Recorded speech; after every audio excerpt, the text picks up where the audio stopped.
मनोज जरांगे पाटील आज धाराशिवच्या दौऱ्यावर आहेत। जरांगे पाटलांनी आई तुळजाभवानी देवीचं दर्शन घेतलं। आजपासून जरांगेंचा पश्चिम महाराष्ट्राचा दौरा सुरू आहे।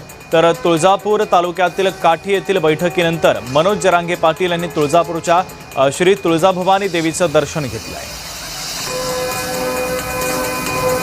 तर जरांगे पाटील यांचा दौरा सुरू आहे। धाराशिवमध्ये जात त्यांनी आता संवाद साधलेला आहे। तर तुळजापूरमध्ये तुळजाभवानी देवीचं त्यांनी दर्शन घेतलंय।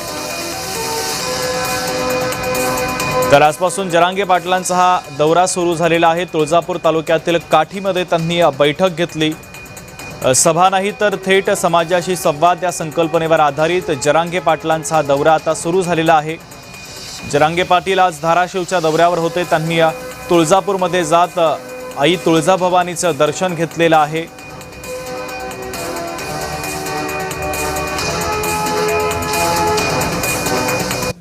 सरळ या पवित्र भूमीतून सांगायचं, तुळजापूरच्या एकनाथ शिंदे साहेबांनी त्या शिरसाटला सांगून किंवा काय करायचं मला माहित नाही, चूक दुरुस्त करा।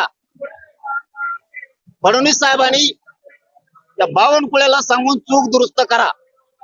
नसता तुमचा महाज उतरल्याशिवाय मी बसत नाही। तुम्हाला काय प्रयत्न करायचे, तुम्हाला काय षडयंत्र रचायचे, काय ताकद लावायची पोलिसाची, तुम्ही ती पुरी लावा। आता सामना मराठा संघ मी सोडत नाही तुम्हाला।